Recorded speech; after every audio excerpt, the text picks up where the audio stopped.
इतना बता दो, इलेक्ट्रोस्टैटिक्स किसको बिल्कुल अच्छे से याद है, फॉर्मूले वगैरह, इलेक्ट्रोस्टैटिक्स वो तो तुम्हें होना ही चाहिए अच्छे से याद यार। Yes sir. ठीक है, यस तो सर।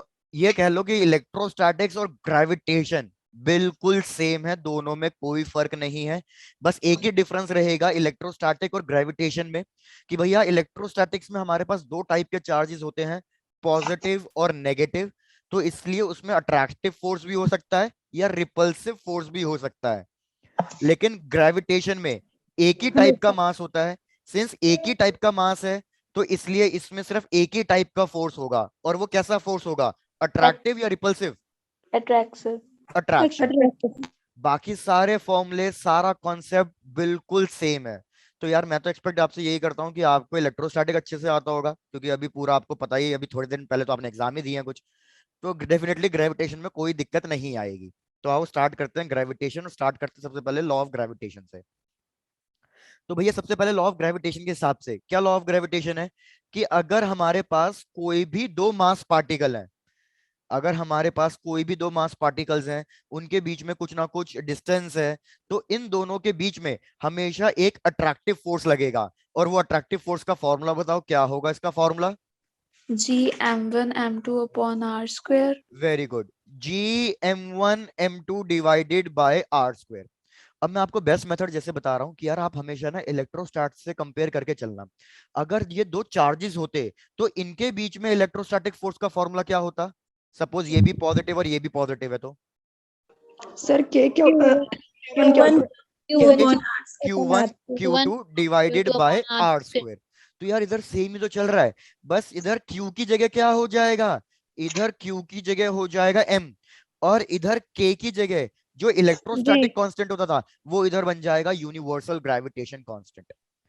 अब एक चीज बताओ, इधर मैंने दोनों चार्ज को प्लस प्लस लिया है, अगर मैंने दोनों चार्ज को प्लस प्लस लिया है तो फोर्स आया है पॉजिटिव, मतलब इधर है अट्रैक्शन के लिए पॉजिटिव यूज करते हैं या रिपल्शन के लिए। भाई अगर दोनों ही चार्ज, अट्रैक्शन। बिल्कुल अगर दोनों ही चार्ज मेरे पॉजिटिव हैं, तो जो मेरा फोर्स आएगा वो भी पॉजिटिव आएगा। तो मतलब हम हमेशा रिपल्शन के लिए क्या यूज करते हैं, हम हमेशा सर रिपल्शन के लिए पॉजिटिव। पॉजिटिव यूज करते हैं। भाई इन दोनों के बीच में अट्रैक्शन तभी हो सकता था जब एक पॉजिटिव हो और दूसरा कैसा हो, दूसरा नेगेटिव हो। तो जब मैं नेगेटिव। इन दोनों के बीच में फोर्स निकालूंगा, तो इन दोनों के बीच में जो फोर्स आएगा वो नेगेटिव हो जाएगा। तो मतलब मुझे इतना पता चल गया कि जब भी मेरे को अट्रैक्शन फोर्स के बारे में बात करनी है तो मेरे को माइनस यूज करना है। तो इसलिए हम क्या कहते हैं कि यार जहां जहां आपको के दिखाई दे रहा है, वहां वहां आप कोशिश करना कि माइनस जी से रिप्लेस कर देना। जहां पे माइनस साइन सिर्फ क्या इंडिकेट कर रहा है, माइनस साइन सिर्फ ये बता रहा है आपको कि ये जो फोर्स होगा ये हमेशा अट्रैक्टिव फोर्स होगा। बाकी आप माइनस साइन मेंशन करना चाहो या ना करना चाहो वो कंप्लीटली आपकी मर्जी है, लेकिन आपको बस इससे ये पता चलेगा कि भैया ये अट्रैक्टिव फोर्स है। इसमें कोई दिक्कत। No sir. बढ़िया। अब इसी फॉर्मूले को वेक्टर फॉर्म में कैसे लिखते हैं, इसी फॉर्मूले को वेक्टर फॉर्म में किसी को याद नहीं होगा या याद है, नहीं, चलो भाई फटाफट। G m1 m2, अगर मेरे को इसको वेक्टर फॉर्म में लिखना है तो बस ऊपर एक आर वेक्टर मल्टीप्लाई करना पड़ेगा। अगर ऊपर एक आर वेक्टर मल्टीप्लाई कर रहा हूं तो नीचे भी एक आर मल्टीप्लाई करना पड़ेगा। तो जब नीचे एक आर मल्टीप्लाई करूंगा तो टोटल कितना हो जाएगा, ये नीचे आर क्यूब हो जाएगा। ये होता है इसका वेक्टर फॉर्म। वेक्टर फॉर्म का यूज क्या है, वेक्टर फॉर्म से हमें काफी चीजें पता चल रही हैं। सबसे पहले क्या पता चल रहा है हमें वेक्टर फॉर्म से, जो आपको पता ही होगा कि यार एक तो ये हमारे पास जो फोर्स है ये कैसा फोर्स है, ये एक्शन रिएक्शन फोर्स है। मतलब जितने फोर्स से M1 हमारे M2 से अट्रैक्ट हो रहा है, उतने ही फोर्स से M2 क्या हो रहा है, M1 से अट्रैक्ट हो रहा है। क्या ये बात समझ में आई है। Yes yes sir. जैसे फॉर एग्जाम्पल, बिल्कुल नाइन्थ क्लास का क्वेश्चन है, भाई मैं अगर किसी बॉल को ड्रॉप कर रहा हूं तो बॉल नीचे जा रही है, लेकिन क्या अर्थ भी ऊपर जा रही है। No sir. गलत हो गया यहीं पे। भैया हमारी अर्थ भी ऊपर जा रही है, लेकिन उसका मूवमेंट इतना ज्यादा स्लो है कि आपको वो नोटिस नहीं होगा। रिपीट, मैंने कहा कि भैया ये एक बॉल है, तो ये हो गया मास M1, ये मेरी अर्थ है, ग्राउंड है, तो ये हो गया कुछ ना कुछ मास M2। हमने कहा कि भैया अगर अर्थ M1 को अट्रैक्ट कर रही है किसी भी एक फोर्स से, तो एक्शन रिएक्शन का मतलब क्या है कि ये बॉल भी अर्थ को अट्रैक्ट कर रही होगी, क्या सेम फोर्स से, कम फोर्स से, या ज्यादा फोर्स से? Same force. Same Same force से। force. तभी तो एक्शन रिएक्शन बनेगा। दोनों पे फोर्स सेम लग रहा है, लेकिन मैंने देखा F equals to M A होता है फॉर्मूला। तो अगर एक्सेलरेशन की बात करूं तो एक्सेलरेशन हो जाता है F बाय एम। तो मतलब एक्सेलरेशन मास के इनवर्सली प्रोपोर्शनल है। तो जिसका मास ज्यादा होगा उसकी एक्सेलरेशन कैसी होगी? Come. उसकी एक्सेलरेशन बहुत कम होगी। तो इधर तो मेरे को पता है ना कि भैया अर्थ का मास तो बॉल के मास से बहुत ज्यादा है, इसलिए मेरी अर्थ की एक्सेलरेशन बहुत बहुत बहुत कम होगी इन कंपैरिजन टू, किसके कंपैरिजन में? बॉल के Ball. कंपैरिजन में। Comparison. इसलिए हमें बॉल मूव करती भी दिखाई देती है, अर्थ का मूवमेंट दिखाई नहीं देता, नोटिस नहीं होता, लेकिन मूव तो करते हैं वो दोनों। क्या ये कॉन्सेप्ट क्लियर है?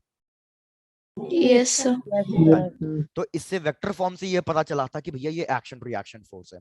दूसरा, हमें पता है कि भैया force inversely proportional to R square है। मतलब जैसे जैसे मैं डिस्टेंस बढ़ाऊंगा फोर्स पे क्या फर्क पड़ेगा?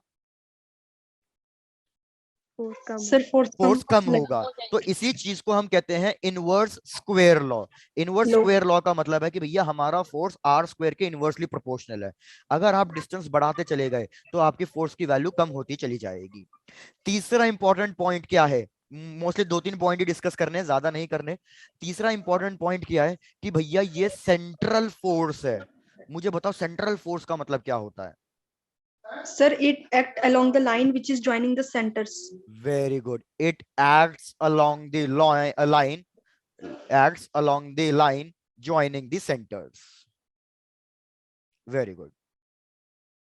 क्योंकि यार ये चीज है ना, तुम्हें मैग्नेटिक फोर्स में डिफरेंस समझ में आना चाहिए। मैग्नेटिक फोर्स में ऐसा नहीं होता, इलेक्ट्रोस्टैटिक फोर्स में ऐसा होता है, ग्रेविटेशनल फोर्स में ऐसा होता है। जैसे फॉर एग्जांपल अभी हमने डिस्कस किया कि अगर ये कोई एक फोर्स है, चार्ज है Q1, ये कोई एक चार्ज है Q2, तो मेरे को बताओ Q2 पे फोर्स किधर लगेगा? लेफ्ट, राइट, ऊपर, नीचे, इनवर्ड्स, आउटवर्ड्स, किधर लगेगा? लेफ्ट। सर ये राइट साइड लगेगा और रिपल्शन होगी ना इनमें। रिपल्शन होगी, और वो किसके अलोंग लगेगा? तो मैंने इन दो चार्जेस को एक लाइन से ज्वाइन कर दूंगा। अब जो भी फोर्स लगेगा वो इसी लाइन के अलोंग लगेगा। तो मेरे Q2 पे फोर्स इधर लग जाएगा, तो इसको F21 से डिनोट कर देंगे। F21 का मतलब क्या है? F21 का मतलब है सेकंड पे फोर्स लग रहा है और पहले ने लगाया है। सिमिलरली अगर मैं Q1 पे पूछूं Q1 पे फोर्स किधर लग रहा है, तो बताओ किधर बताओगे फोर्स? Side हो जाएगा। और बिल्कुल। F12. तो इसको मैं किससे लिख दूंगा? F12 से लिख दूंगा F12. कि भैया पहले पे लग रहा है, दूसरे ने लगाया। अब क्वेश्चन है ना, कभी कभी आपको बहुत पागल बनाने की कोशिश करता है। वो है ना आपको बस ट्रिक कर देगा, कुछ फालतू सी इंफॉर्मेशन दे देगा इसमें। जैसे वो बोलेगा कि भैया ये है 5 कूलम्स और ये है भैया 100 कूलम्स।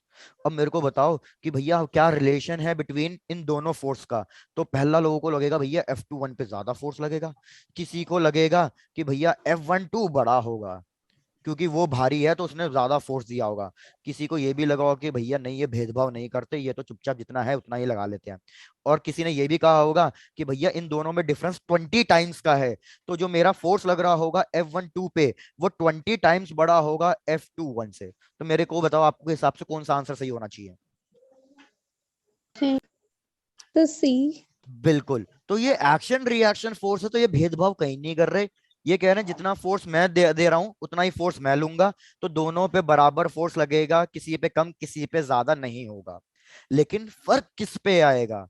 फर्क आएगा इन दोनों की मूवमेंट पे। जब मैं इन दोनों को छोड़ दूंगा तो ज्यादा स्पीड से कौन मूव करेगा? इन दोनों को। 5 coulomb. Sir, 100 coulomb. तो इस केस में क्या होगा? बिल्कुल। अब हमें ये चार्ज के बारे में बात नहीं करनी है, अब हमें किसके बारे में बात करनी है? अब हमें मास के बारे में बात करनी है। तो इसको ले लो कि भैया ये है 5 किलो का और ये है 100 किलो का। तो मेरे को बताओ इन दोनों को अगर मैं छोड़ दूंगा, दोनों पे फोर्स बराबर लग रहा है, लेकिन ज्यादा स्पीड से कौन मूव करेगा? 5 kg. तो 5 kg वाला ज्यादा स्पीड से मूव करेगा। क्यों मूव करेगा? अभी अभी रिलेशन बताया है कि एक्सेलरेशन मास के इनवर्सली प्रोपोर्शनल होती है। जो दो जितना हल्का होगा उसकी स्पीड, उसकी एक्सेलरेशन उतनी ज्यादा होगी। तो हमारा 5 किलो वाला ज्यादा स्पीड से भागेगा। तो क्वेश्चन अब कभी कभी ये भी पूछता है, ये आया हुआ क्वेश्चन है, मैंने इन दोनों मासेस को छोड़ दिया, ये दोनों मासेस आपस के पास आएंगे और कहीं ना कहीं टकराएंगे। तो आपको बताना है कि ये किसके पास टकराएंगे। क्या ये 5 किलो वाले के पास टकराएंगे, या ये 100 किलो वाले के पास टकराएंगे, या ये बिल्कुल मिड पॉइंट पे टकराएंगे। बताओ किधर टकराएंगे ये दोनों। 100 kg के पास।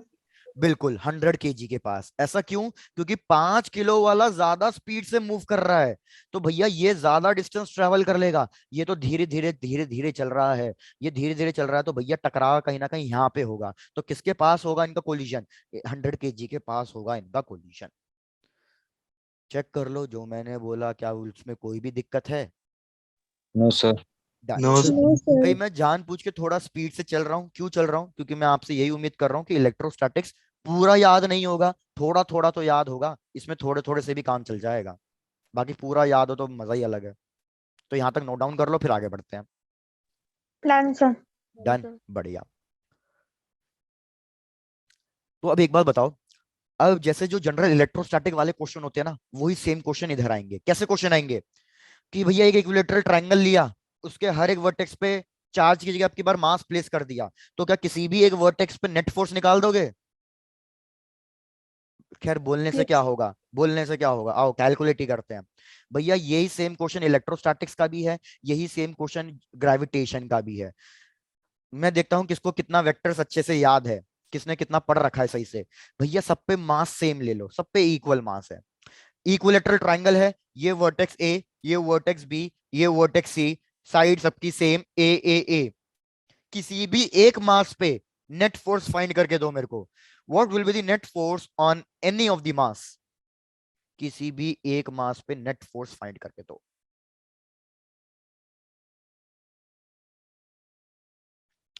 इक्विलेटरल ट्रायंगल है तो कितना कितना एंगल होगा? 60 डिग्री। Sir 60 degree. चलो ये तो है।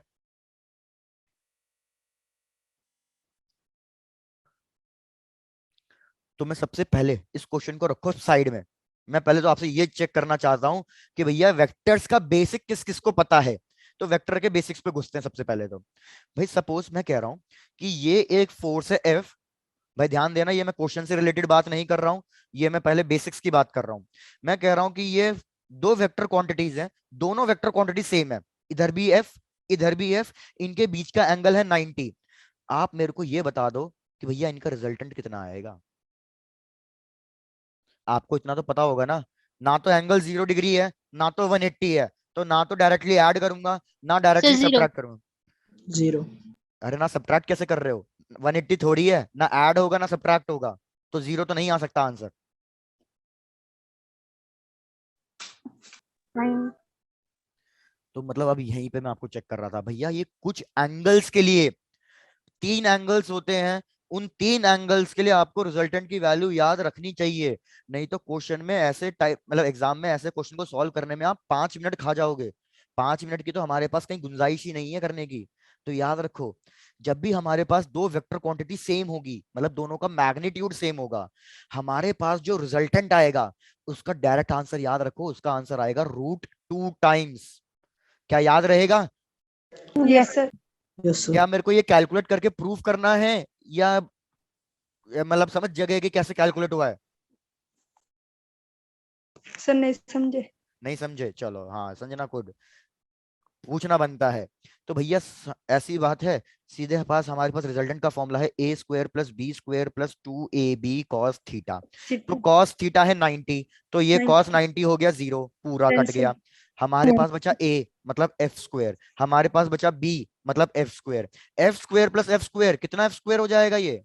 2f के 2x square. भैया f पे तो स्क्वायर है, वो तो आ जाएगा बाहर, लेकिन हमारा 2 तो बेचारा अंदर ही फंस गया। तो हमारे पास कितना आंसर आएगा? √2 टाइम्स f आएगा। क्या ये वाला भी याद रहेगा ना? Yes, sir. मैं दूसरा बताता हूँ, दूसरा कौन से एंगल के लिए आपको याद रखना चाहिए। दूसरा है 60 डिग्री के लिए, क्योंकि ये क्वेश्चन 60 डिग्री पे ही तो है, तो मेरे को ये 60 डिग्री वाला पता होना चाहिए। तो अब मैं डायरेक्टली आंसर लिख रहा हूँ, कैलकुलेट करके नहीं दिखाऊंगा। आप इस फॉर्मूले में बस वैल्यू रखोगे, आपके पास आंसर आ जाएगा। तो याद रखो, जब भी हम 60 डिग्री के लिए आंसर निकालते हैं, तो 60 डिग्री के लिए आता है हमारे पास √3 टाइम्स। आई रिपीट, कितना आएगा? √3 टाइम्स। और लास्ट कौन से एंगल के लिए याद रखना है जो एग्जाम में सबसे ज्यादा आता है? 90 60, और तीसरा एंगल जो सबसे ज्यादा आता है एग्जाम में रिजल्टेंट फाइंड करने के लिए वो होता है 120 डिग्री। सबसे पहले तो मेरे को ये बता दो, क्या आपको cos 180 डिग्री की वैल्यू पता है? Yes, sir. Minus -1। cos 120 degree की वैल्यू पता है? Sir, no, sir. नहीं पता, चलो कोई बात नहीं। याद रख सको तो याद रखना, करनी ही पड़ेगी याद। -½ होता है, -½ तो इसका जो रिजल्टेंट आता है वो सिर्फ एफ आता है, सिर्फ एफ आता है। इसको नोट डाउन करो। अब मैं क्वेश्चन समझाता हूं, डायरेक्टली बताता हूं कैसे सॉल्व करोगे, चेक करना समझ में आता है या नहीं आता। फिर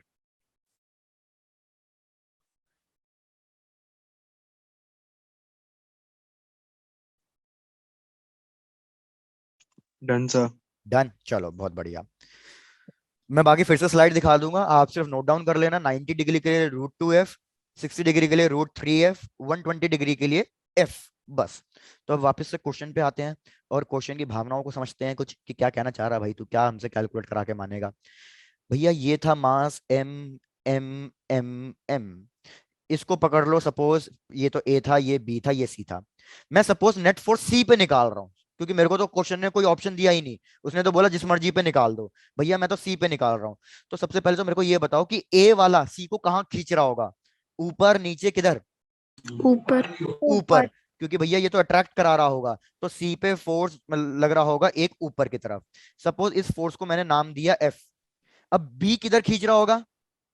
लेफ्ट साइड। लेफ्ट में। अब मेरे को बताओ, क्या ये दोनों फोर्स सेम होंगे या अलग अलग होंगे? पहले तो इतना सोच के बताओ। सेम। ये दोनों फोर्स सेम होंगे। दोनों फोर्स सेम क्यों होंगे? क्योंकि इसकी वैल्यू होगी Gm²/a², क्योंकि दोनों मास सेम है, तो इसकी वैल्यू भी तो उतनी ही आएगी, Gm²/a²। इन दोनों के बीच में एंगल है 60 डिग्री। भैया दो फोर्स हैं, दोनों की वैल्यू सेम है, और इनके बीच में एंगल 60 डिग्री है, तो नेट फोर्स का मतलब होता है रिजल्टेंट फाइंड करना। तो मेरे को बता दो ना, रिजल्टेंट अभी तो बताया कितना आएगा? Sir under root √3f। √3f, तो √3 लिख दिया, और f की वैल्यू किसके बराबर है? रूट मतलब ये Gm²/a²। क्वेश्चन खत्म हो गया। अगर आपको ये वैल्यू याद होती तो ये 1 मिनट से ऊपर, क्या 30 सेकंड से ऊपर का क्वेश्चन नहीं था। लेकिन अगर आपको एंगल के लिए वैल्यू याद नहीं होती तो फिर भैया ये 3 से 5 मिनट का क्वेश्चन बन जाता। डन, बहुत बढ़िया। अब इसमें मैं मॉडिफिकेशन करता रहूंगा। क्या मॉडिफिकेशन करता रहूंगा? मैंने ट्राइंगल लिया है, ट्राइंगल की जगह अगर मैं आपको स्क्वायर दे दूं थोड़ा सा डिफिकल्ट हो जाएगा, लेकिन स्क्वायर दे दूं तो क्या कोशिश कर लोगे उसके लिए? Yes sir. चलो आ जाओ, तो नेक्स्ट क्वेश्चन स्क्वायर वाला करते हैं और फिर आगे अपने कॉन्सेप्ट पे बढ़ते हैं। भैया नेक्स्ट क्वेश्चन है कि ये हमने लिया एक स्क्वायर, स्क्वायर के हर एक वर्टेक्स पे फिर से वही कहानी है कि सेम मास प्लेस है m, और मेरे को किसी भी एक वर्टेक्स पे नेट फोर्स कैलकुलेट करके दे दो। साइड अभी भी सेम ले लो a। चलो, तो मैं आपको प्रॉपर टाइम दे रहा हूं भैया, सब लोग ट्राई करेंगे, कैलकुलेट करेंगे।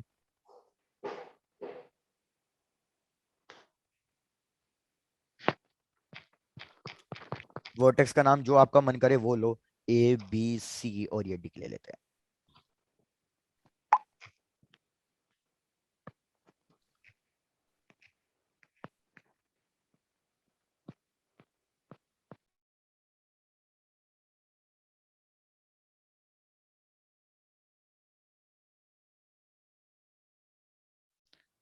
सुहानी, नहीं आंसर सही नहीं है, हल्की सी एक चीज मिस कर रहे हो, चेक करो।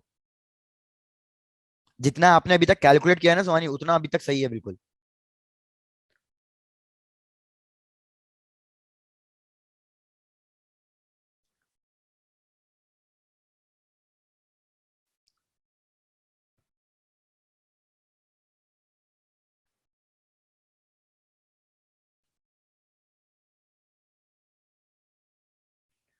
सचिन कैलकुलेट हो जाएगा?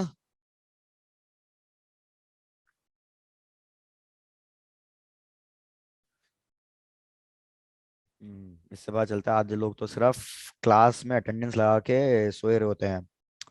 नहीं महक, आंसर ये नहीं है, अभी भी इसमें एक स्टेप मिसिंग है।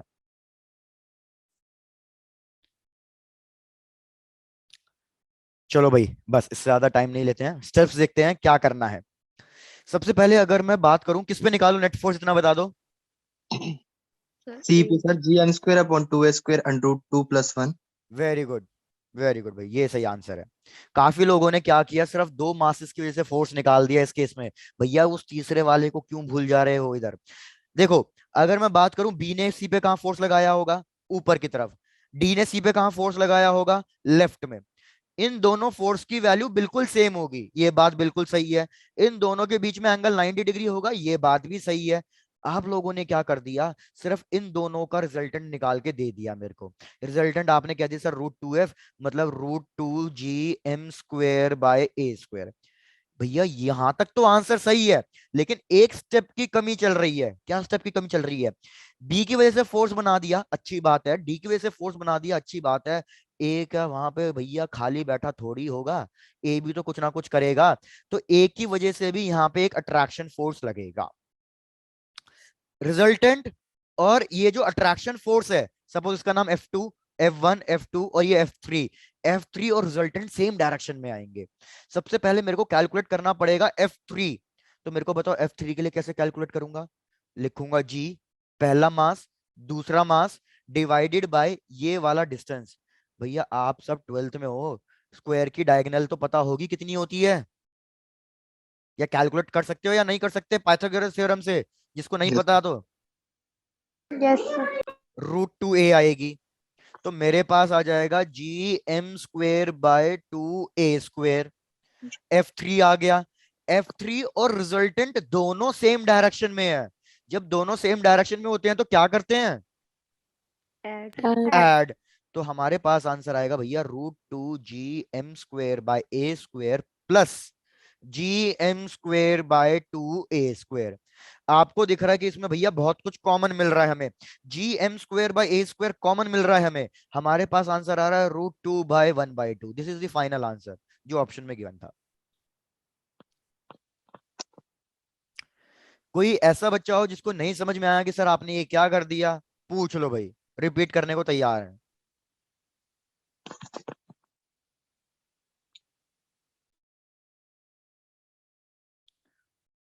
सबको क्लियर है बिल्कुल। Yes sir. डन। मैं आपको वापस से बोल रहा हूँ, क्वेश्चन घूम फिर के ऐसा ही आएगा, डायग्राम चेंज होता चले जाएगा। जैसे एक और क्वेश्चन की बात करते हैं, देखते हैं आप उसको कैलकुलेट कर लेते हो या नहीं कर लेते। पहले ये कंप्लीट हो जाए तो बता दो, फिर नेक्स्ट क्वेश्चन पे आता हूँ। Done sir. Done, very good Palak. चलो नेक्स्ट क्वेश्चन देखो। नेक्स्ट क्वेश्चन भी निहायत ही सिंपल क्वेश्चन है और आपके किसी ना किसी प्रीवियस ईयर्स का है। क्वेश्चन क्या कह रहा है कि भैया एक सर्कल है, सर्कल के अंदर हमने छोड़ दिए दो मास। एक मास कहीं पे यहां ले लो, एक मास कहीं पे भी यहां ले लो, दोनों मास की वैल्यू सेम है। क्वेश्चन कह रहा है कि ये दोनों मास हमारे सर्कल का चक्कर काट रहे हैं। कौन से फोर्स की वजह से चक्कर काट रहे हैं ये, they both are interacting with the help of gravitation force. इनके बीच में ग्रेविटेशन फोर्स लग रहा है, मतलब ग्रेविटेशनल फोर्स है इनके बीच का इंटरेक्शन, ग्रेविटेशनल फोर्स। क्वेश्चन क्या बोल रहा है कि भैया हर एक पार्टिकल की, हर एक मास की स्पीड बताओ, हर एक मास की स्पीड कितनी होगी, इसका रेडियस आर है। क्वेश्चन रिपीट कर रहा हूं, चेक करना समझ में आया नहीं आया।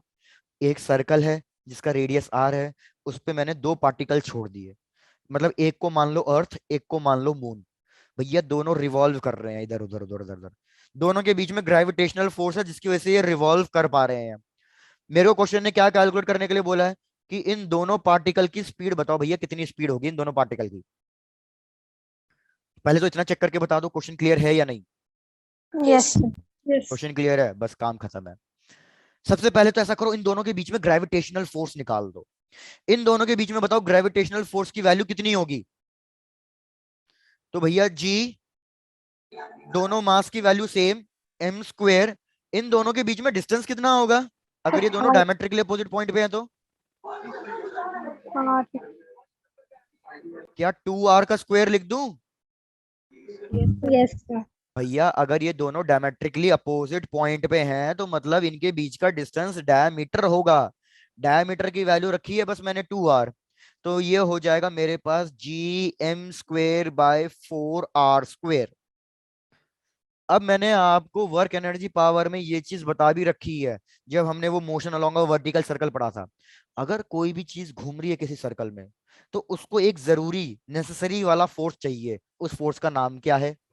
सर सेंट्रीपिटल बहुत बढ़िया force, Centrifugal force. Centripetal force. Centripetal force provide करने वाला कोई ना कोई फरिश्ता होता है, तो इधर वो फरिश्ता कौन है जो सेंट्रीपिटल फोर्स प्रोवाइड करा रहा है? Sir gravitational. ग्रेविटेशनल फोर्स है। यही सेम क्वेश्चन इलेक्ट्रोस्टैटिक्स में भी है। अगर यही सेम क्वेश्चन इलेक्ट्रोस्टैटिक्स में सॉल्व करता तो सेंट्रीपिटल फोर्स को कौन से फोर्स से इक्वेट करता? इलेक्ट्रोस्टैटिक इलेक्ट्रोस्टैटिक फोर्स से इक्वेट करता। बाकी सेम क्वेश्चन कहानी वहीं की वहीं रहती। तो सेंट्रीपिटल फोर्स का फॉर्मूला होता है mv²/r। आर है इसका radius, is equals to gravitational force का फॉर्मूला gm²/4r²। अरे मैं बोल रहा हूं इसको सॉल्व करके बस आप v की वैल्यू नहीं दे सकते क्या? मेरे को कैलकुलेट करके दे दो यार v की वैल्यू, बच्चे की जान लोगे। चलो कैलकुलेट करो क्या क्या कट रहा है, पहले तो ये देख लो। एक आर कटा, एक एम कटा, तो बस बचा वी कैलकुलेट कर दो भैया। Sir √gm/r। 4 कहां गया? यस सर, सर 4 भी है। हाँ, तो ये फाइनल आंसर है।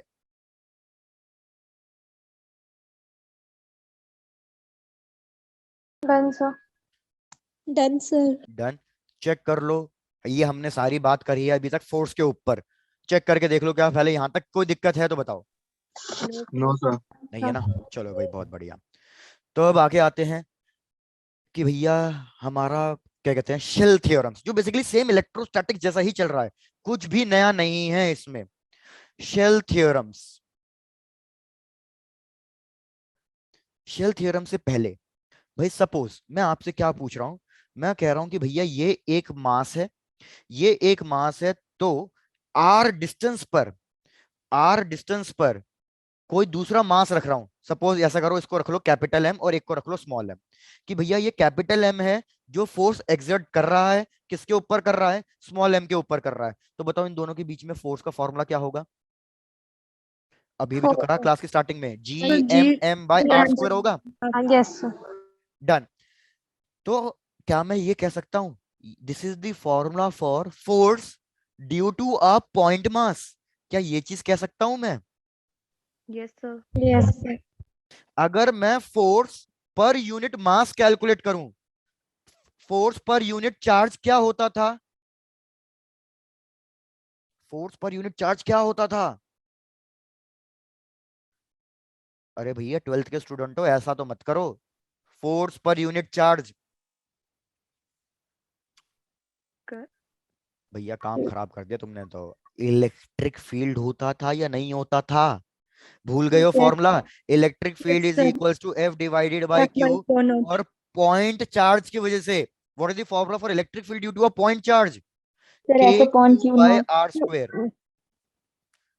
देखो, अगर मैं दो चार्जेस के बीच में फोर्स निकाल रहा हूं तो फोर्स का फॉर्मूला होता था KQ1 Q2/r²। तो इसमें मैं फोर्स पर यूनिट चार्ज करता था तो Q2 डिवाइड हो जाएगा, तो हमारे पास बस क्या बचेगा? KQ/r²। अरे भैया ये बहुत इंपॉर्टेंट फॉर्मूला होता था, इसके बिना तो पूरा इलेक्ट्रोस्टैटिक्स ही नहीं हो सकता। तो यही चीज भैया हमारे पास ग्रेविटी जो फोर्स है वो भी एक नॉन कॉन्टैक्ट फोर्स है। नॉन कॉन्टैक्ट फोर्स का मतलब कि वो भी फोर्स फील्ड की हेल्प से कैलकुलेट करता है, फील्ड की फोर्स हेल्प से एक्सर्ट करता है। तो इधर फोर्स पर यूनिट चार्ज हो गया इलेक्ट्रिक फील्ड, तो इधर फोर्स पर यूनिट मास कौन सी फील्ड बन जाएगा? Magnetic field. अरे हम मैग्नेटिक चैप्टर कर सर रहे हैं क्या? Gravitational field. हाँ ठीक है यार, मैं फिर से रिपीट कर रहा हूं, चेक करो। मैंने कहा जब भी हम फोर्स को दूसरे चार्ज से डिवाइड कर देते हैं, दूसरा चार्ज, ये दूसरा चार्ज हमारा क्या कहलाता था? टेस्ट चार्ज कहलाता था इलेक्ट्रोस्टैटिक्स में। तो इधर मास है, तो ये दूसरा मास क्या कहलाएगा? इधर मेरे को दूसरा मास कहलाएगा टेस्ट मास। तो जब भी हम force divided by test charge कर देते थे तो वो मेरे को इलेक्ट्रिक फील्ड की वैल्यू देता था, और electric field due to a point mass या पॉइंट चार्ज का फॉर्मूला होता था KQ/r²। तो इधर भी तो कहानी घूम फिर के सेम ही है। इधर बस K की जगह क्या लिखना है मेरे को? G। स्मॉल एम कट गया, Q की जगह क्या लिखना है? मास। और r² तो r² ही रहेगा। तो क्या मैं कह सकता हूं gm/r² किस चीज का फॉर्मूला होगा? तो आप कहोगे कि gm/r² gravitational field due to a point mass का फॉर्मूला होगा। क्या ये रट जाएगा? Yes sir. Good. Yes. Done, बहुत बढ़िया। पहले तो यहाँ तक नोट डाउन करो, फिर आगे बढ़ूंगा, नहीं तो आपको पूरी खिचड़ी बन जाएगी। पहले यहाँ तक नोट डाउन कर लो आप आराम से। Done sir. Done, very good. चलो भैया हम बात कर रहे थे शेल थ्योरम की, तो सबसे पहली शेल थ्योरम क्या कहती है कि अगर मैंने कोई एक स्फेयर लिया है, भाई ध्यान देना, शेल थ्योरम कह रही है कि हमने कोई भी एक स्फेयर लिया है। अब ये स्फेयर या तो सॉलिड हो तो भी कोई दिक्कत नहीं, हॉलो हो तो भी कोई दिक्कत नहीं। इसकी वजह से अगर मेरे को कहीं ना कहीं बाहर वाले पॉइंट पे, ये कैपिटल एम है, बाहर वाले पॉइंट पे फील्ड फाइंड करनी है, तो मेरे को बताओ कितनी फील्ड आएगी, कितनी ग्रेविटेशनल फील्ड आएगी, ये बताना है आपको। तो बताओ कितनी फील्ड आएगी। तो हमारा कॉन्सेप्ट क्या कहता है कि चाहे सॉलिड स्फेयर हो चाहे हॉलो स्फेयर हो, अगर आप उसके एक्सटीरियर पॉइंट पे फाइंड कर रहे हो, ये मेरा पॉइंट पी एक्सटीरियर है या इंटीरियर है? एक्सटीरियर। एक्सटीरियर है।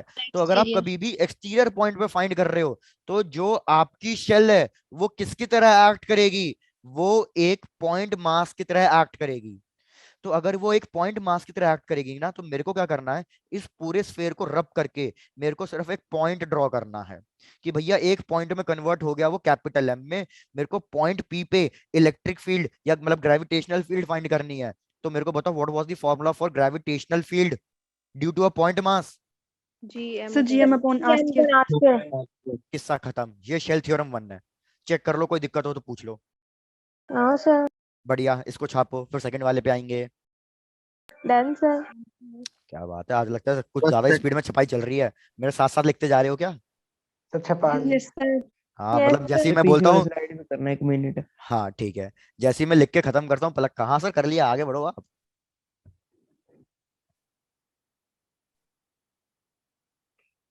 सर 1 मिनट रुकना पड़ेगा। हाँ ठीक है निशांत, कोई दिक्कत नहीं।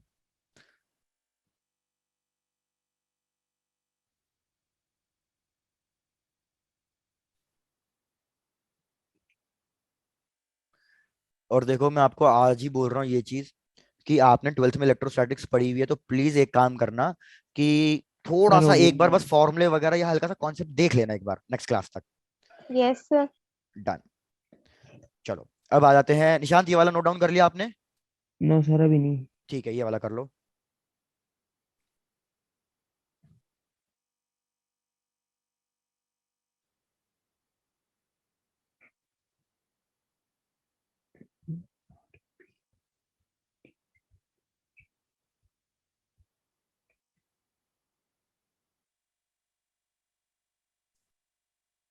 सर कर लिया। कर लिया, चलो बढ़िया। अब आ जाते हैं शेल थ्योरम 2 पे। शेल थ्योरम 2 क्या कह रही है कि भैया हमने पहले वाले केस में तो एक्सटीरियर पॉइंट पे कैलकुलेट किया था, लेकिन अब क्या करते हैं, अब हम थोड़ा सा इंटीरियर वाले पॉइंट पे कैलकुलेट करते हैं। इंटीरियर पॉइंट का मतलब है अंदर वाले पॉइंट पे। तो सपोज मैंने क्या किया, ये मैंने सबसे पहले होलोस्फेयर लिया। होलोस्फेयर अब ये बार जैसे कॉस्को बॉल होती है अंदर से खाली। अब मैं किसी अंदर वाले पॉइंट पे, अंदर वाले पॉइंट पे इसका रेडियस ले लो आर, अंदर वाले पॉइंट पे ग्रेविटेशनल फील्ड फाइंड करना चाहता हूं। तो बताओ कितनी होगी? अब आप बोलोगे सर हमें क्या पता, तो इसके लिए याद कर लो फिर से इलेक्ट्रोस्टैटिक्स। इलेक्ट्रोस्टैटिक्स में आपने पढ़ा होगा कि होलोस्फेयर के अंदर भैया इलेक्ट्रिक फील्ड कितनी होती है होलोस्फेयर के अंदर? Sir zero. जीरो। जीरो। तो बस किस्सा खत्म, कोई दिक्कत? No sir. No sir. लेकिन ये कहानी सिर्फ होलोस्फेयर के लिए है। सॉलिड स्फेयर के लिए इलेक्ट्रिक फील्ड भी जीरो नहीं होती थी, तो इधर ग्रेविटेशनल फील्ड भी जीरो नहीं होगी सॉलिड के केस में। तो भैया सॉलिड स्फेयर के लिए कैसे कैलकुलेट करेंगे उसको देख लेते हैं थोड़ा सा, क्योंकि अब ये हर जगह काम आने वाला है पूरे ग्रेविटेशन चैप्टर में। भैया सपोज इसको थोड़ा सा बड़ा डायग्राम बना लेता हूँ एक तो, अब खैर बड़ा डायग्राम बन भी नहीं सकता, छोड़ो।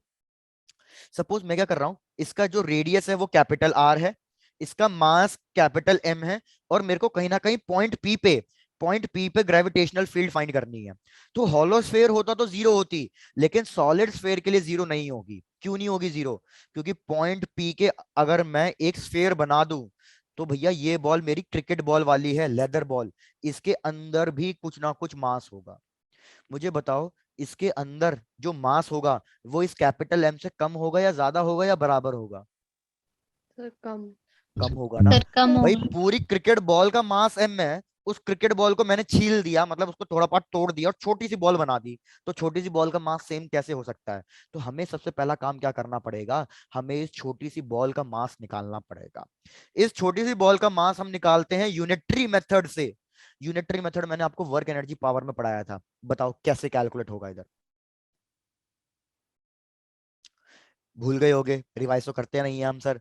यूनिटरी मेथड का मान होता है total mass divided by total length. Total length. लेकिन लेंथ तब लेते हैं जब वो 1D ऑब्जेक्ट होता है। ये मेरा स्फेयर 1D ऑब्जेक्ट है, 2D ऑब्जेक्ट है या 3D ऑब्जेक्ट है? 3D। 3D। तो 3D के लिए हम लेते हैं वॉल्यूम, 2D के लिए हम लेते हैं एरिया, 1D Area। के लिए लेते हैं लेंथ। तो स्फेयर का वॉल्यूम होता है 4/3 पाई आर क्यूब, कैपिटल आर हो गया, इनटू कितने पार्ट का फाइंड करना है भैया, उतना पार्ट मल्टीप्लाई कर दो। तो मैंने सेंटर से यहां तक का डिस्टेंस स्मॉल आर लिया है, स्मॉल आर लिया है। तो देखो क्या क्या कट गया, 4/3 पाई कट गया, मेरे पास बचा बस m dash is equals to m r cube by r cube. अब क्या होगा भैया, ये पॉइंट P इस ब्लू वाले स्फेयर के तो अंदर आ गया, तो अंदर में तो फोर्स लग नहीं सकता, कट गया। तो अब जो फोर्स लगेगा वो सिर्फ इस येलो वाले की वजह से लगेगा। तो मैं क्या लिखूंगा अब, electric field is equals to G M dash divided by small R square. तो जी एम डैश की वैल्यू है M R cube by capital R cube into R square. तो देखो फाइनल फॉर्मूला आ गया G M R by R cube. अगर आपसे बन सके तो ये फॉर्मूला याद रख लेना कि भैया क्या फॉर्मूला होता है, G total mass into R, R का मतलब वो छोटा सा रेडियस जिसके लिए हम कैलकुलेट करना चाहते हैं, डिवाइडेड बाय कैपिटल आर का होल क्यूब। चेक कर लो, मैंने दोनों शेल थ्योरम बता दी हैं, दोनों में कोई दिक्कत हो तो पूछ लो। No sir. No sir. चलो बढ़िया, डन सर। डन, बहुत बढ़िया।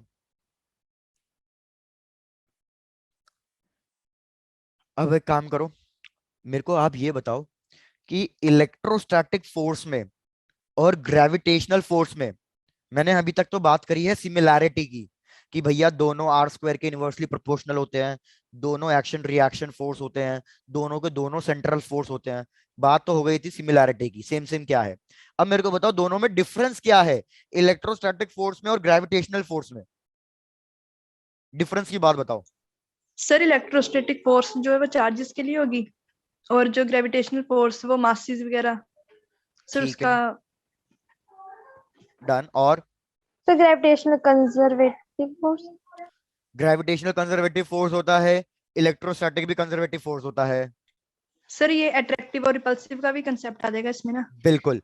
भाई सबसे पहला क्या डिफरेंस है कि ये हमारा सिर्फ और सिर्फ क्या हो सकता है, ये सिर्फ और सिर्फ अट्रैक्टिव हो सकता है, लेकिन इलेक्ट्रोस्टैटिक फोर्स तो अट्रैक्टिव और रिपल्सिव दोनों हो सकते हैं। और बताओ, मेरे को एक मेन चीज चाहिए, अभी एक मेन चीज नहीं आई अभी तक। Sir, electrostatic force is 10 power 38 times greater than gravitational force. Very good Swani, ये भी बहुत अच्छा बोला है आपने कि भैया हमारा जो इलेक्ट्रोस्टैटिक फोर्स होता है वो बहुत ज्यादा स्ट्रांग होता है ग्रेविटेशनल फोर्स से। लेकिन दिक्कत क्या है, इलेक्ट्रोस्टैटिक फोर्स की जो रेंज होती है वो बहुत कम होती है। इलेक्ट्रोस्टैटिक फोर्स छोटे से डिस्टेंस पे ही लग सकता है, लेकिन ग्रेविटेशनल फोर्स तो प्लैनेट्स के बीच में भी लग रहा है। तो इसकी रेंज क्या होती है, इसकी रेंज लार्ज होती है। क्या ये चीज समझ में आया? Yes sir. भैया स्ट्रॉन्ग फोर्स कौन सा है, स्ट्रॉन्ग फोर्स है इलेक्ट्रोस्टैटिक, लेकिन वो छोटे से डिस्टेंस पे लग सकता है। ग्रेविटेशनल फोर्स सबसे वीक फोर्स होता है, लेकिन सबसे दूर तक यही लग पाता है। और बताओ, एक पॉइंट अभी भी नहीं आया जो मैं सुनना चाह रहा हूँ। Sir gravitational force. Sir gravitational force between masses. वो सर तो हो दूसरी गया, वाली बिटवीन चार्जेस है ना। हाँ हाँ। और सर ये ग्रेविटेशनल फोर्स जो है वो मीडियम बस यही इंडिपेंडेंट आंसर चाहिए था, वेरी गुड भाई, वेरी गुड। भैया ग्रेविटेशनल फोर्स हमारा मीडियम पे डिपेंड नहीं करता, डिपेंड्स अपॉन मीडियम, वेरस हमारा इलेक्ट्रोस्टैटिक फोर्स मीडियम पे डिपेंड करता था।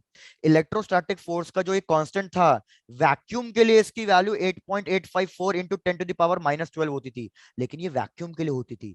मीडिया अगर जैसे आपको याद हो, वाटर के लिए वैल्यू अलग हो जाती है, लेकिन हमारे ग्रेविटेशन कांस्टेंट की वैल्यू यूनिवर्सली फिक्स है, इसमें कोई चेंजेस नहीं है, ये मीडियम पे डिपेंड नहीं करता। इसलिए इस पे कभी कभी क्वेश्चन आया हुआ भी है, सिंपल सादा क्वेश्चन कि भैया मैंने ये दो मासेस लिए, इन दो मासेस को बीच में मैंने फोर्स निकाला, इन दो मासेस के बीच का फोर्स आया F, जब इनके बीच का डिस्टेंस था R। क्वेश्चन ने बोला मैंने इन दोनों मासेस को पानी में डुबा दिया, मैंने इन दोनों मासेस को पानी में डुबा दिया सेम डिस्टेंस मेंटेन करके, तो मेरे पास कुछ नया फोर्स आएगा फिर F डैश। कब आया नया फोर्स? जब मैंने इनको पानी में डाल दिया। तो आपको बताना है क्या रिलेशन है between F dash and F।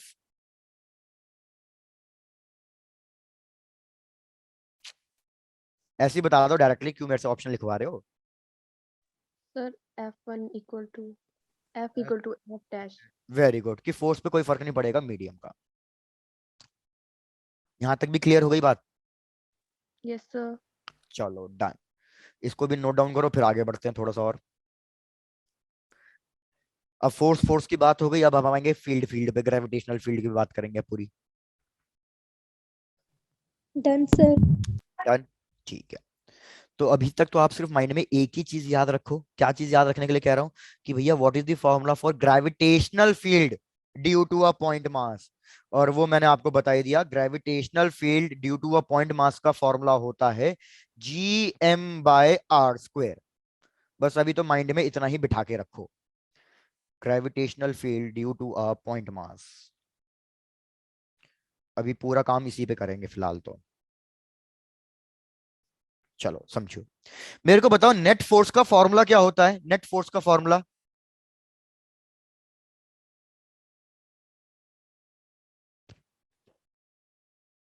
भूल गए? नेट फोर्स का फॉर्मूला होता है मास इनटू एक्सीलरेशन। तो मेरे को बताओ अगर मैं इससे एक्सीलरेशन कैलकुलेट करना चाहूं तो क्या फॉर्मूला बनेगा? Mass F net upon M. force upon F upon M ना। अभी मैंने आपको ग्रेविटेशनल फील्ड का फॉर्मूला बताया था, ग्रेविटेशनल फील्ड का फॉर्मूला भी क्या यही नहीं था, force upon mass. Yes sir. तो हमने क्या देखा भैया, दोनों फॉर्मूले सेम आ रहे हैं बिल्कुल। तो इसी से हमें क्या पता चला कि भैया ग्रेविटेशनल फील्ड अल्टीमेटली क्या होती है? ग्रेविटेशनल फील्ड होता कुछ नहीं है ले देके, वो एक्सीलरेशन होती है। कि अगर मैं किसी भी पार्टिकल की एक्सीलरेशन कैलकुलेट कर लूं तो मतलब अल्टीमेटली मैंने उस चीज की ग्रेविटेशनल फील्ड फाइंड कर ली है। एक्सीलरेशन और ग्रेविटेशनल फील्ड एक ही बात है, बस इसको कहने का फर्क अलग अलग है।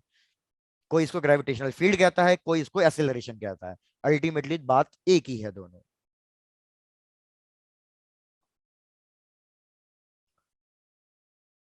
कंप्लीट करो, डन है यहां तक भी? Yes sir. सर एक बार पिछली स्लाइड दिखाना। हाँ ये लो।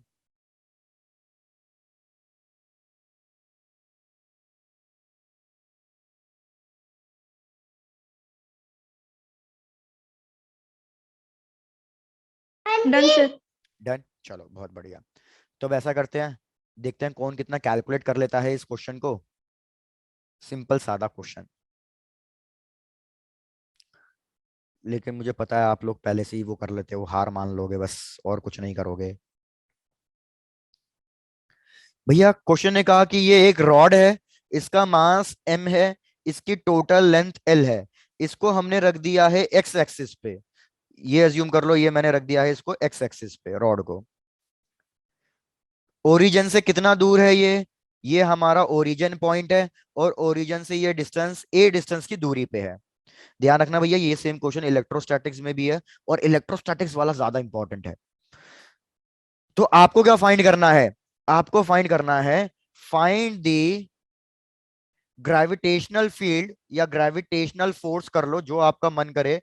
फाइंड द ग्रेविटेशनल फील्ड या force due to rod at origin.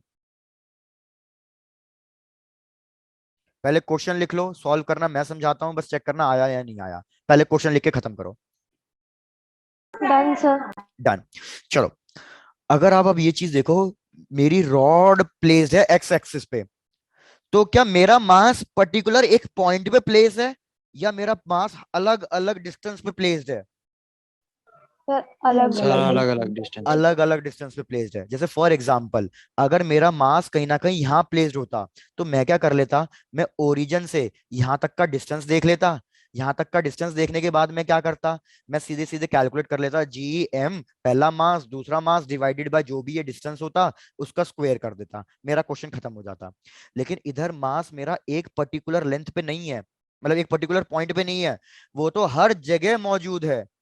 तो अब क्या करना चाहिए हमें, मैंने इसमें वर्क एनर्जी पावर में पढ़ाया था, कैसे करेंगे इसको कैलकुलेट? सेंटर ऑफ मास क्या हम सेंटर ऑफ मास से कैलकुलेट कर लें? यस सर चलो डन। तो याद रखो, लेकिन इस केस में सेंटर ऑफ मास वाले कॉन्सेप्ट से बात नहीं बनेगी, सॉरी सेंटर ऑफ मास से बात बन जाएगी, my mistake, centre of mass से डायरेक्टली बात बन जाएगी। लेकिन अगर यही सेम क्वेश्चन इलेक्ट्रोस्टैटिक्स में होता तो क्या बात बन जाती? No sir. नहीं बनती। क्यों? क्योंकि सेंटर ऑफ मास होता है लेकिन सेंटर ऑफ चार्ज कुछ नहीं होता। तो मेरे को बताओ, ओरिजिन से ये डिस्टेंस कितना हो जाएगा, ये चेक करके बताओ, ओरिजिन से ये डिस्टेंस कितना हो जाएगा? A A upon plus L by 2. Very good, A plus L by two. Check कर लो, कोई दिक्कत हो तो पूछ लो। No sir. डन। तो बस फोर्स फाइंड कर दो या ग्रेविटेशनल फील्ड फाइंड कर दो। अब मैंने पूरी रॉड को एक पॉइंट में कन्वर्ट कर दिया है, तो अब मैं लिखूंगा gravitational field due to a point mass. तो क्या फॉर्मूला होता है, डायरेक्टली वो लगा दो, आंसर खत्म। जी मास m है और डिस्टेंस कितना है, a plus L by two का होल स्क्वायर। चेक करो, कोई दिक्कत तो पूछ लो। No sir. बढ़िया। लेकिन ये चीज हमें ग्रेविटेशन में हेल्प हुई है, क्योंकि ग्रेविटेशन फोर्स जो है हमारे पास, वो रिपीट कर रहा हूं, उसमें सेंटर ऑफ मास वाला कॉन्सेप्ट अप्लाई हो जाता है। लेकिन अगर आप यही सेम चीज अप्लाई करने की कोशिश करोगे इलेक्ट्रोस्टैटिक्स में, तो वो नहीं अप्लाई हो सकती।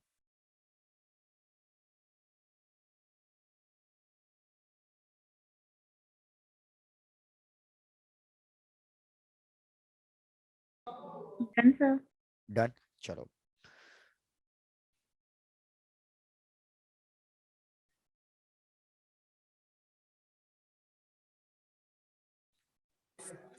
सर एक बार लास्ट स्लाइड दिखाना। लो पलविंदर।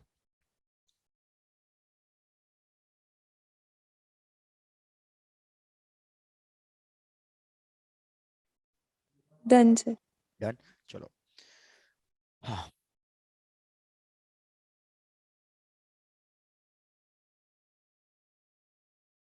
लिखो question. Find the point, find the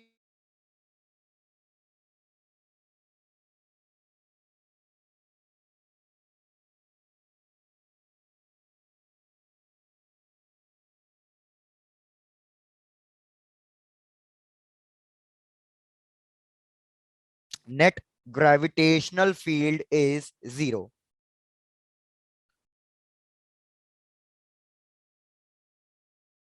चलो ट्राई टू कैलकुलेट योरसेल्फ। अब इसमें मैं मदद नहीं कर रहा हूं फिलहाल के लिए, आप अपने आप कैलकुलेट करने की ट्राई करो, क्योंकि ये सेम इलेक्ट्रोस्टैटिक का क्वेश्चन है। बस Q की जगह M आएगा, K की जगह G आएगा। ये क्वेश्चन तो आपको खुद को सॉल्व करना चाहिए कि find the point along the line joining the masses where the net gravitational field is 0।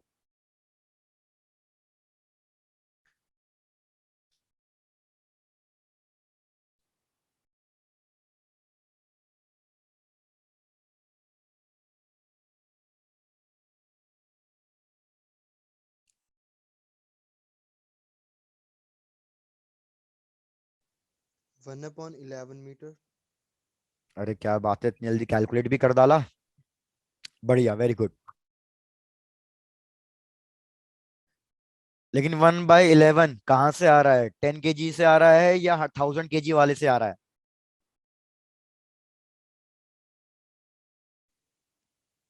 1000 x² is equal to 1 - x² और 10x is equal to 1 - x आ गया ना। ठीक है, सही है फिर। 11x इज इक्वल टू 1 और x is equal to 1/11 metre. सही है, सही है, सर बढ़िया। भाई मैं वेट कर रहा हूँ बाकी बच्चों का भी, 1 से 2 मिनट और लो, ट्राई करो, नहीं होता है फिर हम सॉल्व करेंगे ही करेंगे वो तो।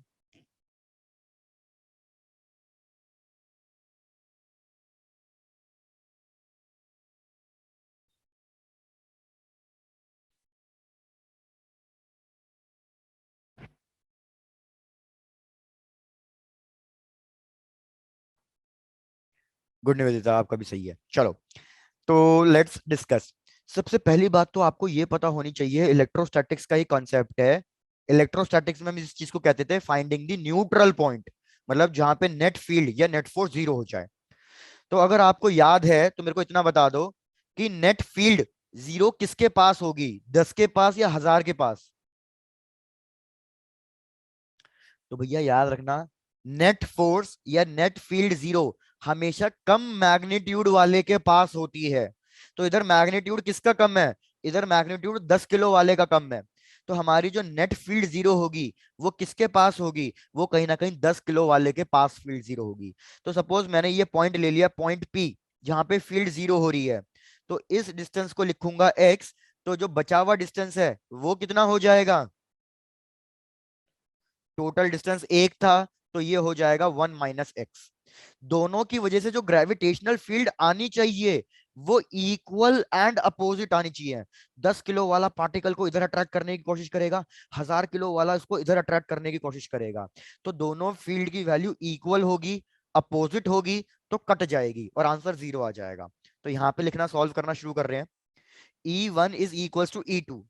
10 किलो वाले की वजह से ग्रेविटेशनल फील्ड का फॉर्मूला होगा G mass divided by distance का स्क्वायर। E2 के लिए बताओ, E2 के लिए क्या लिखूं? G 1000 divided by, 1 minus x whole square. Very good. अब क्या कर दो, काट दो पहले, तो दो चीजें कट रही हैं, जी जी कट गया, 10 और ये कट गया। अब दोनों साइड स्क्वायर रूट ले लो। दोनों साइड स्क्वायर रूट लूंगा तो मेरे पास बचेगा 1 by X is equal to 10 divided by 1 minus X. अब यार इतना सॉल्व करके तो एक्स की वैल्यू दे ही सकते हो मेरे को। तो एक्स की वैल्यू कैलकुलेट करना कितनी आ रही है, सब अपना आंसर मैच करो, फाइनल वैल्यू आनी चाहिए 1/11 मीटर्स। Yes sir. बढ़िया, सब लोग कंप्लीट करेंगे भाई जल्दी। और मैं इतने पूछ लेता हूँ कुछ बच्चों से, क्योंकि काफी कम बच्चे आजकल रिस्पॉन्ड कर रहे हैं। Prajwal, None, sir.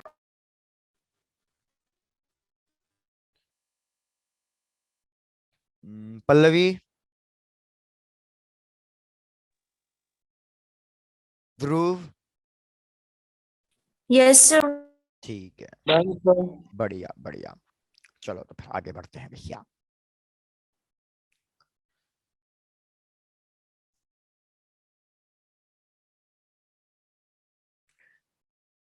भैया लिख लो next heading, acceleration due to gravity.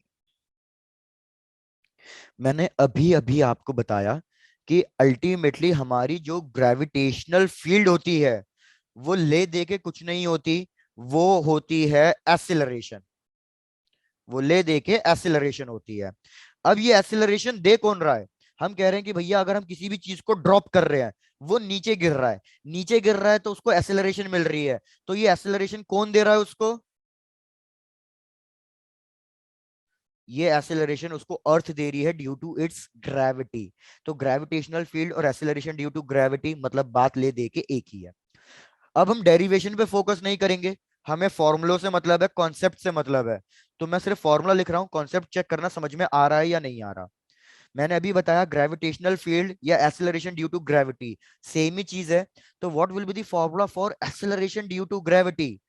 Formula for acceleration due to gravity का फॉर्मूला होगा Gm/r स्क्वायर। R square. तो समझने की कोशिश करो इसको कि भैया सपोज ये मैंने अर्थ ली है और मैं कह रहा हूं कि ये अर्थ का मास m है और इसका रेडियस r है। तो मेरे को फाइंड करना था कि ये अर्थ कितनी ग्रेविटी दे सकती है। तो एक्सेलरेशन ड्यू टू ग्रेविटी का फॉर्मूला हो जाएगा मास ऑफ द अर्थ एंड इधर क्या हो जाएगा, रेडियस ऑफ द अर्थ का होल स्क्वायर। तो मतलब मुझे पता चल गया कि ग्रेविटी किस किस पे डिपेंड कर रही है। ग्रेविटी डिपेंड कर रही है आर मतलब डिस्टेंस पे, सरफेस पे, और एक डिपेंड कर रही है मास ऑफ द प्लैनेट पे। यहां तक कुछ समझ में आया या मैं ही बोल रहा हूं और समझ में कुछ नहीं आ रहा है?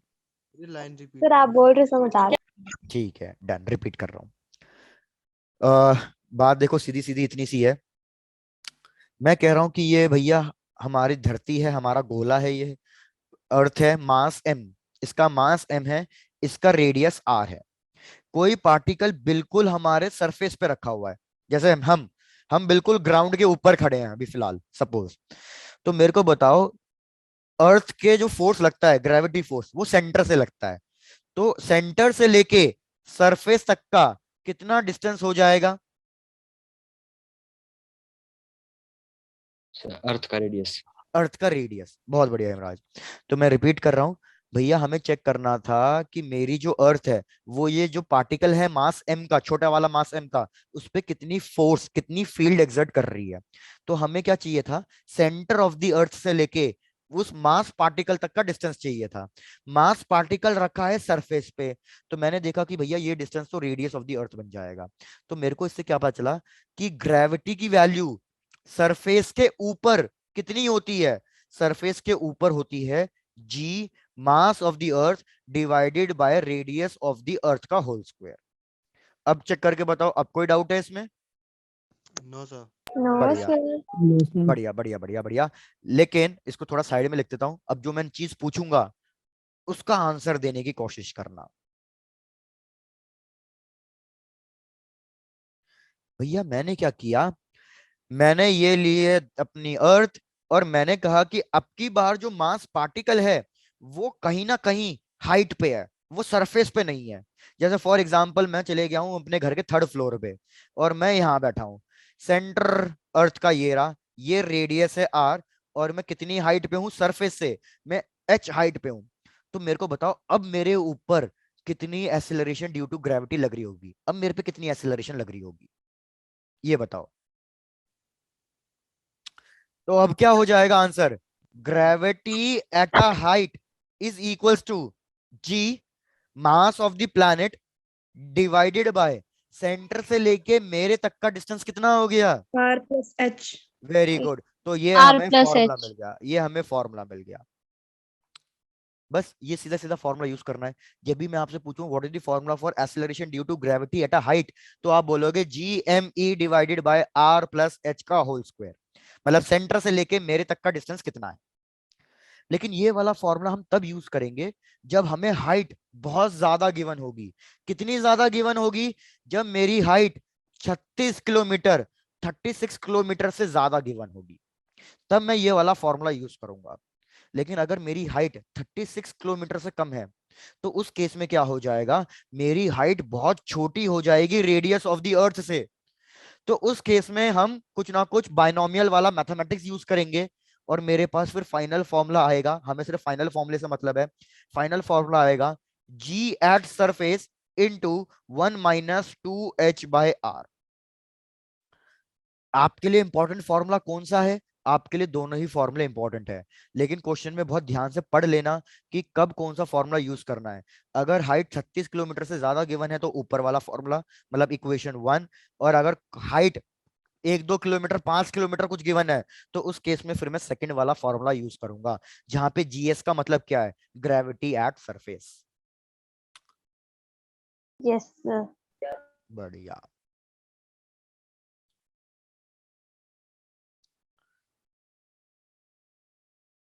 Done, sir. Done sir. चलो बढ़िया। तो सबसे पहले ऐसा करते हैं, इसी पे क्वेश्चन ले लेते हैं, नहीं तो पक जाओगे, बोर हो जाओगे। देखते हैं किसको ये वाला कॉन्सेप्ट याद है। लेट्स सी क्वेश्चन क्या है। भैया क्वेश्चन कह रहा है कि ये हमारी अर्थ है और अर्थ का रेडियस श्रिंक हो गया है। अर्थ का रेडियस श्रिंक हो गया है। कितना श्रिंक हुआ है? सपोज वो श्रिंक हुआ है 2%। यहां लिख रहा हूं हमारी अर्थ का रेडियस श्रिंक हो गया है 2%। मास, क्वेश्चन ने बोला है मास को आप कांस्टेंट रखो कि भाई अर्थ का मास चेंज नहीं हुआ है। आपको क्या कैलकुलेट करने के लिए कह रहा है question? Calculate the percentage change in acceleration due to gravity at surface. Calculate the percentage change of the gravitational due to acceleration due to gravity at surface. पहले इतना चेक करके बताओ क्वेश्चन क्लियर है या नहीं। Yes sir. ठीक है। Question सीधा सीधा इतना है कि भैया अर्थ का जो साइज है वो छोटा हो गया है, रेडियस 2% डिक्रीज हुआ है, मास सेम रखा है। मेरे को फाइंड करना है कि ग्रेविटी में कितना परसेंटेज चेंज आया होगा सरफेस के ऊपर। तो देखो कॉन्सेप्ट क्या है इसका। मेरे को सबसे पहले फॉर्मूला बताएगा कोई भी। What is the formula for acceleration due to gravity at surface? Sir, GME/R². Very good, बहुत बढ़िया। अब क्या करो, इसको सबको है ना एक न्यूमरेटर के फॉर्म में ही लिख दो। तो मैं न्यूमरेटर के फॉर्म में अगर लिखूं तो मेरा बन जाएगा gravity at surface is equals to GMR⁻²। क्या मैंने कुछ गलत लिखा है या सही लिखा? सही है। अब मेरे को बताओ सही इस लिखा। फॉर्मूले में, इस फॉर्मूले में आपको क्या क्या चीजें कांस्टेंट दिख रही हैं? Sir gravity CGM gravity constant है, और क्या कांस्टेंट है? मास। मास कांस्टेंट है। अब एक चीज याद रखो, जब भी आपको परसेंटेज में कुछ गिवन हो और वो परसेंटेज 5% से कम हो, तो हम अपना कौन सा मेथड यूज कर सकते हैं? हम अपना डायमेंशनल एनालिसिस मतलब एरर्स वाला मेथड यूज कर सकते हैं। अब मेरे को पूरा भरोसा है, एरर्स वाला फॉर्मूला क्या आपको याद है? मैंने नहीं कराया आज तक, लेकिन मैं पूछ रहा हूं, क्या एरर्स वगैरह किसी को याद है? नहीं होगी। एरर का फॉर्मूला क्या होता है? Delta G by G is equals to, यहां पे जो भी पावर है उसको कोफिशिएंट बना दो, delta R by R. Power भले ही नेगेटिव में हो पॉजिटिव में हो, उससे कोई फर्क नहीं पड़ता, यहाँ पे हमेशा पॉजिटिव ही आना चाहिए। जैसे मैं पहले पहले आपको फॉर्मूला याद दिलाता हूँ, नहीं तो आपको तो कुछ ही हवा नहीं लगेगी कि क्या हो गया। सपोज मैंने कहा x एक क्वांटिटी है, कोई एक चीज है जिसका फॉर्मूला है a⁻p, b⁻q, c⁻r और d⁻s। मेरे को फाइंड करना है परसेंटेज चेंज। तो फॉर्मूला लिख रहा हूं, चेक करो समझ में आ रहा है नहीं आ रहा। Delta x by X percentage में कन्वर्ट करने के लिए 100 से मल्टीप्लाई कर दो। यहाँ पे पावर को बनाओ कोफिशिएंट, तो हम लिखेंगे p into delta a plus a plus q को भी कोफिशिएंट बना दो q delta b by b plus c को ऊपर ले जाऊंगा तो ये बन जाएगा मेरे पास c⁻⁻r। तो भले ही माइनस में हो लेकिन फिर भी हमें क्या लगाना है? प्लस ही लगाना है। d⁻⁻s तो भी प्लस ही लगाना है। अब इधर भी मैं 100 से मल्टीप्लाई कर दूंगा तो ये किस में कन्वर्ट हो जाएगा? परसेंटेज में कन्वर्ट हो जाएगा। चेक करो क्या ये फॉर्मूला किसी को याद आया एरर्स यस का? Sir, yes sir. Yes sir. बढ़िया। Yes. तो यही सेम चीज मैं इधर यूज करूंगा। मैं इधर भी 100 से मल्टीप्लाई कर दूंगा, इधर भी 100 से मल्टीप्लाई कर दूंगा। तो मेरे पास क्या बचेगा? मेरे पास बचेगा percentage change in G is equals to 2 into delta R by R into 100। मतलब परसेंटेज चेंज इन आर, कितना परसेंटेज चेंज हुआ है आर में रेडियस में? 2%। तो कितना परसेंटेज चेंज आया टोटल? 4% चेंज आया। चेक कर लो, ये क्वेश्चन बहुत इंपॉर्टेंट क्वेश्चन है ये वाला, अच्छे से चेक कर लो। सेम क्वेश्चन दूंगा, वैल्यूज चेंज करके आप लोग कैलकुलेट करोगे अपने आप।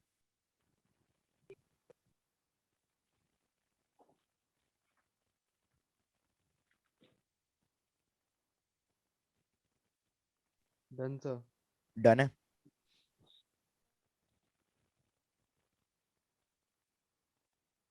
Done, sir. चलो डन। ये वाला क्वेश्चन एग्जाम में आया हुआ क्वेश्चन है, वही क्वेश्चन दे रहा हूं। क्वेश्चन कह रहा है कि भैया अर्थ का रेडियस श्रिंक हो गया है। कितना श्रिंक हुआ है? अर्थ का रेडियस 1% श्रिंक हुआ है। मास अभी भी उसने बोला है कांस्टेंट ही है, मास में कोई बदलाव नहीं है। तो मेरे को फाइंड करना है percentage change in gravity at surface. चलो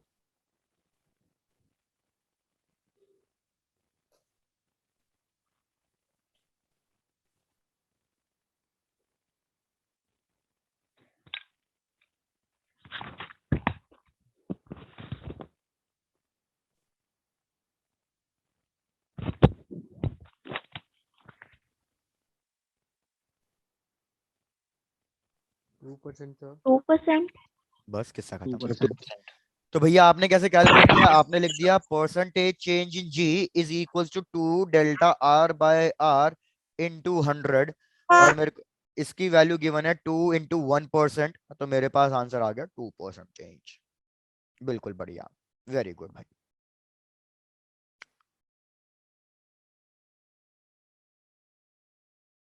सर एक बार प्रीवियस स्लाइड दिखाना। बिल्कुल, ये लो।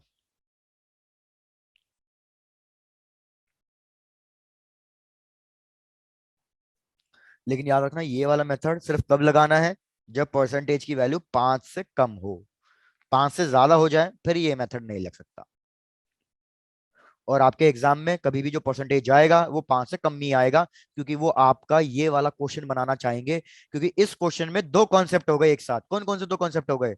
एक कि आपको एक्सीलरेशन ड्यू टू ग्रेविटी का फॉर्मूला पता होना चाहिए था। दूसरा कॉन्सेप्ट, इससे आपको एरर्स का कॉन्सेप्ट भी पता चल गया एग्जामिनर को, कि आपको एरर्स भी आता है या नहीं आता।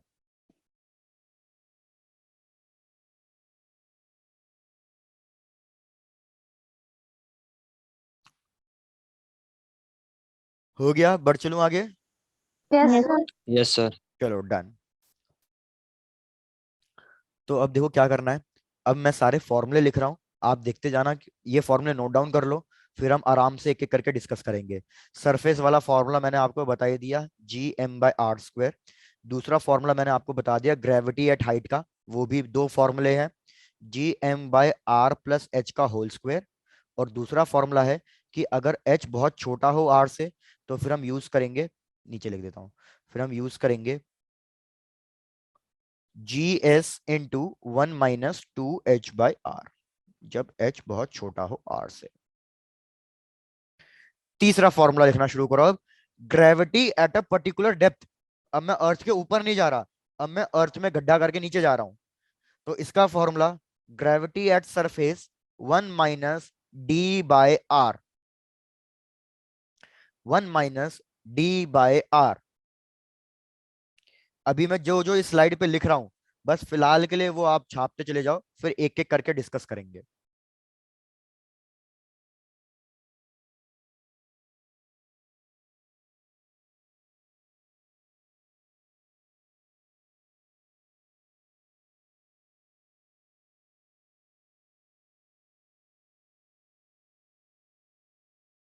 Done sir.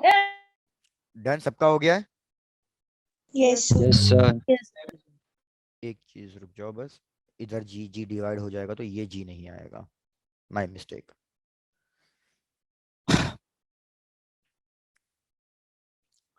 तो मैं एक क्वेश्चन दे रहा हूं, मैं पहले ये समझा देता हूँ ये फॉर्मूले क्या क्या चीज है, इस पे बस एक क्वेश्चन करेंगे और आज के लिए इतना ही छोड़ देंगे। ये वाला तो मैंने आपको समझा ही दिया, पहला दूसरा, ये वाला मैंने आपको समझा दिया। अब बस तीसरा वाला समझाना है। तीसरा वाला क्या कह रहा है कि भैया अब हम अर्थ के ऊपर नहीं गए हैं, हम अर्थ के नीचे गए हैं। तो डायग्राम की भावनाओं कुछ इस तरीके से व्यक्त है कि अगर ये अर्थ है मेरी और मैं इस अर्थ के अंदर जा रहा हूं, पहले तो ये बताओ अर्थ सॉलिड स्फीयर है या हॉलो स्फीयर है? Sir, solid. सॉलिड। मैं अर्थ के अंदर जा रहा हूं, नीचे जा रहा हूं। अगर मैं अर्थ के नीचे जा रहा हूं तो मतलब मैं सॉलिड स्फीयर के अंदर जा रहा हूं। तो क्या मैं इसमें शेल थ्योरम 2 वाला कॉन्सेप्ट लगा सकता हूं या नहीं लगा सकता? हम शेल थ्योरम 2 का कॉन्सेप्ट लगाते हैं इसके फाइंड करने के लिए, डेरिवेशन नहीं करनी है, डायरेक्टली आंसर देखा, आंसर आ रहा है GS इंटू 1 - d/r। अब इस वाले फॉर्मूले को और इस वाले फॉर्मूले को मैंने कंपेयर किया, तो मैंने देखा यार सब कुछ तो सेम है, GS 1 1 r, बस इधर D आ रहा है, इधर 2h आ रहा है। तो उसी से मेरे को क्या इंपॉर्टेंट कंक्लूजन पता चला कि D equals to 2h। D equals to 2h का मतलब क्या है कि जब मैं हाइट पे जाऊंगा मेरी ग्रेविटी डिक्रीज होगी। सपोज मेरी ग्रेविटी डिक्रीज हुई है 1% से, 1% पे डिक्रीज कब हुई है? जब मैं गया हूं 10 मीटर की हाइट पे। क्वेश्चन को समझो, जब मैं 10 मीटर की हाइट पे गया तो मेरी ग्रेविटी सपोज 1% डिक्रीज हो गई। तो मेरे को बताना है कि मेरे को कितनी डेप्थ पे जाना चाहिए ताकि मेरी ग्रेविटी 1% डिक्रीज हो जाए, क्योंकि डेप्थ पे भी ग्रेविटी डिक्रीज होती है, हाइट पे भी ग्रेविटी डिक्रीज होती है, मैक्सिमम तो वो सिर्फ और सिर्फ सरफेस पे रहती है। तो मेरे को बताओ मेरे को कितनी डेप्थ पे जाना चाहिए जिससे सेम 1% की ही डिक्रीज हो ग्रेविटी। तो हमें 20. तो हमें कितनी डेप्थ पे जाना चाहिए? 20 मीटर्स के 20 डेप्थ पे meter. जाना चाहिए। क्या ये वाला लॉजिक समझ में आ गया? Yes, yes sir. Sir. Good. दूसरी चीज, दूसरी चीज क्वेश्चन आपसे डायरेक्टली पूछेगा find the percentage change in gravity. तो आप डायरेक्टली ये वाला फॉर्मूला यूज कर सकते हो, G डैश मतलब नई ग्रेविटी, हाइट या डेप्थ जो भी आपको पूछा होगा, minus original divided by original, इधर भी 100 इधर भी 100। तो आप डायरेक्टली 2h/r वाला फॉर्मूला यूज करोगे, आपके पास क्वेश्चन सॉल्व हो जाएगा। जैसे कि इस फॉर्मूले पे क्वेश्चन बता रहा हूँ, इस फॉर्मूले पे एग्जाम में क्वेश्चन आया हुआ है, तो बस उस क्वेश्चन को करते हैं और खत्म करते हैं। देखो इस फॉर्मूले पे क्या क्वेश्चन आया हुआ है। क्वेश्चन आया हुआ है, find the percentage change in gravity at a height of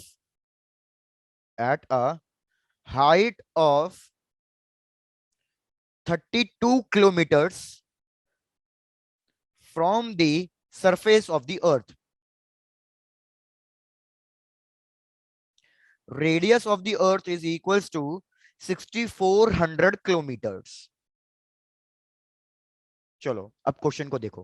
question क्या कह रहा है कि मैं सरफेस से कितनी हाइट पे गया हूं, 32 किलोमीटर की हाइट पे गया हूं।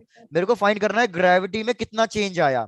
तो क्या फॉर्मूला था, g dash minus G by G into 100, ये कन्वर्ट हो जाएगा परसेंटेज चेंज इन ग्रेविटी में, is equals to 2h by R into 100 करना है बस। तो मेरे को बताओ 2 इंटू क्वेश्चन ने हाइट कितनी दी हुई है 32 divided by radius of the अर्थ कितना गिवन है 6400 इनटू कितना 100। तो 100 से 100 कटा, मतलब 2 0 से 2 0 कटे, 32 इंटू 2 होता है 64, नीचे भी आया 64, तो कितना हो गया ये 7%.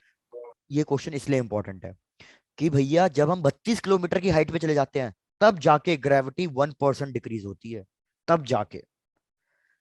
तो क्वेश्चन आपसे उल्टा भी पूछ सकता था कि बताओ कितनी हाइट पे मेरी ग्रेविटी 1% डिक्रीज हो जाएगी 32 किलोमीटर की हाइट पे।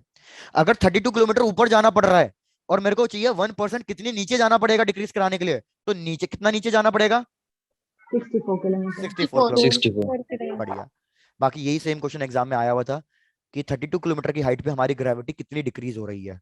तो कुछ बच्चों को जो ये डायरेक्टली फॉर्मूला नहीं पता होता ना, तो वो क्या करते हैं, पहले जी एच निकालते हैं 1 माइनस 2h बाई आर वाले फॉर्मूले से, फिर इसमें सब्स्टिट्यूट करते हैं, फिर सब्ट्रैक्ट करते हैं, फिर मल्टीप्लाई करते हैं, तब तक तो टाइम निकल गया। डायरेक्टली ये वाला फॉर्मूला यूज करेंगे, आंसर आ गया।